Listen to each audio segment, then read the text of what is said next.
তুলা আমদানির উৎস হিসাবে মার্কিন যুক্তরাষ্ট্রকে আনা যায় কিনা, যাতে করে তারাও একটু খুশি থাকে যে তাদের আমাদের যে বিরাট ব্যবধান আছে আমাদের এক্সপোর্ট ইম্পোর্টে মার্কিন যুক্তরাষ্ট্রের সাথে, যেটা আমাদের পক্ষে, সেটাতে তারা যেন খানিকটা সুবিধা পান। এর তো কোনো অর্থ হয় না, এটা তো কৃষি পণ্য, এতে কোনো সন্দেহ নেই, এমন কোনো ক্ষতিকর পণ্য না, এটা প্রয়োজনীয় পণ্য।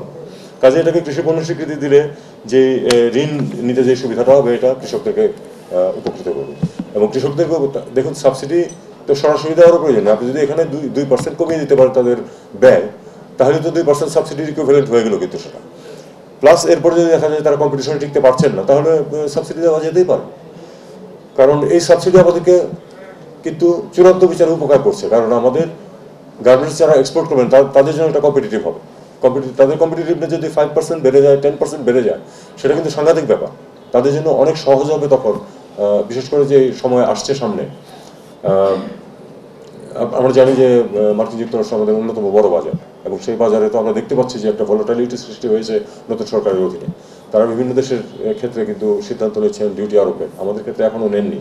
একটা সুবিধা আছে যেটা, সেটা হলো যে আমরা কিন্তু ডিউটি দিয়েই আমাদের কাপড় রপ্তানি করি, যেটা ইউরোপে আমরা যে সুবিধা পাই সেটা কিন্তু আমেরিকায় পাই না। তারপরে আমাদের এরা কম্পিটিটিভ থাকতে পারছে। তাদেরকে যদি আমরা আরেকটু সহায়তা করতে পারি, তুলার দাম কমিয়ে, তাহলে আরেকটু সহজে তারা সেটা করতে পারবে। আমরা একটা জিনিস চেষ্টা করছি যে তুলা আমদানির উৎস হিসাবে মার্কিন যুক্তরাষ্ট্রকে আনা যায় কিনা, যাতে করে তারাও একটু খুশি থাকে যে তাদের আমাদের যে বিরাট ব্যবধান আছে আমাদের এক্সপোর্ট ইম্পোর্টে মার্কিন যুক্তরাষ্ট্রের সাথে, যেটা আমাদের পক্ষে, সেটাতে তারা যেন খানিকটা সুবিধা পান। পেলে আমাদের বিরুদ্ধে কোনো ব্যবস্থা নিতে তারা দ্বিধা করবেন, এটা আমাদের জন্য প্রয়োজন। আমি একটু বিচ্ছিন্নভাবেই বলছি কথাগুলি, কিন্তু প্রত্যেকটাতেই কিছু যুক্তি আছে।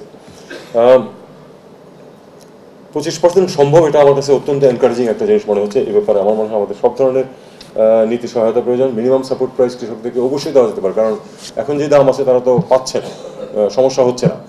আমরা যদি খালি নীতিগত সিদ্ধান্ত নেই যে কোনো কারণে এর চেয়ে কমে গেলে তাদের দাম, সেটা আমরা সহায়তা দেব, তাহলে কিন্তু তারা আরও নিশ্চিতভাবে করতে পারবেন। এই জিনিসটাও আমি মনে করি যে এটা সরকার করতে পারেন। আমার হাতে এটা না, কিন্তু আমি এটা উত্থাপন করব যথা জায়গায়।